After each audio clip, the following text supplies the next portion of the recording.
যানজট সমস্যা নিরসনে পুলিশ সুপারের কাছে স্মারকপত্র প্রদান। ৩০৬ নং শিলচর আইজল জাতীয় সড়কের উপর অবৈধ গাড়ি পার্কিং নিয়ে ধলাই সমজেলা পুলিশ সুপারের কাছে স্মারকপত্র প্রদান করেন ডক্টর সুবীর মালাকার। মঙ্গলবার ধলাই থানা এক প্রতিনিধি দলকে সাথে নিয়ে স্মারকপত্র তুলে দেন। বিষয়টির প্রতিলিপি সমজেলা কমিশনারের উদ্দেশ্যে প্রেরণ করা হয়। সমজেলা পুলিশ সুপারের সাথে ধলাইয়ে জাতীয় সড়কের উপর অবৈধ গাড়ি পার্কিং এর বিষয়ে বিস্তারিত আলোচনা করেন ডক্টর সুবীর মালাকার।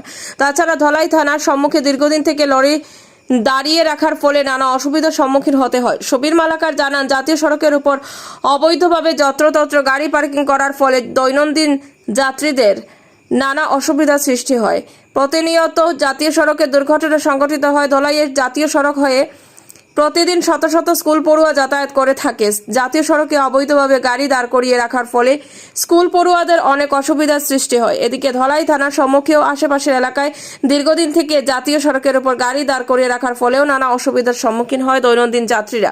তিনি বলেন, সম্মুখে শারদীয় দুর্গোৎসব, তাই অতি সত্বর জাতীয় সড়কের অবৈধ পার্কিং সরানোর জন্য পুলিশ সুপারের নিকট আবেদন জানান Subir Malakar. News desk report, Silchar সংবাদ। নমস্কার ধলাইবাসীকে। আজকে আমরা এই যে ধলাইয়ের জঞ্জাট, এই থানার সামনে কিছু গাড়ি রাখা থাকে, এই গাড়িগুলা আমাদেরকে চলাচলে এত অসুবিধা দেয়, প্রচুর অ্যাক্সিডেন্ট ঘটে। তার জন্য আমরা কয়েক বছর থেকে প্রচুর উদ্বিগ্ন। এখন যেহেতু আমাদের এখানে এএসপি এসেছেন, তার জন্য আমরা আজকে ওনার কাছে একটা মেমোরেন্ডাম দিয়েছি যে অতি সত্বর যাতে আমাদের এই জঞ্জাট থেকে আমাদেরকে মুক্ত করেন।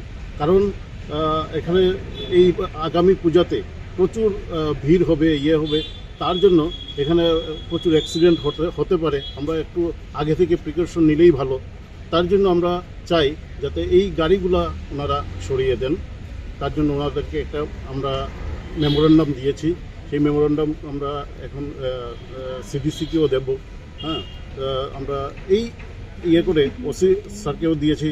তার জন্য আমরা চাই যাতে এই ধলাইটা যত জঞ্জাট, গাড়ির যত আছে, জঞ্জাট আছে, এগুলো আমরা একটু যদি ক্লিয়ার করি তাহলে চলতে ফিরতে আমাদের সুবিধা হবে।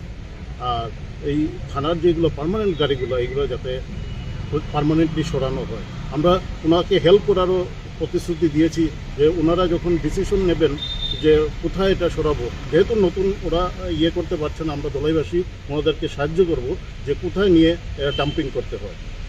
তার জন্য আমরা এটা ওনাদেরকে আমরা ভরসা দিয়ে এসেছি। ওনারা ডিসিশন নেবেন।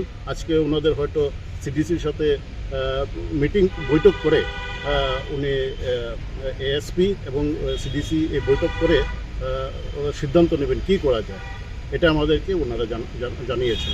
শুধু কি থানার থানার সামনে যেগুলো গাড়ি আছে এগুলো এখান থেকে সরানো হতো। আর এমনিতে জঞ্জাট আছে, যেমন আমরা উল্লেখ করেছি ভাগারও জঞ্জাট আছে, এইগুলো আমরা উল্লেখ করেছি।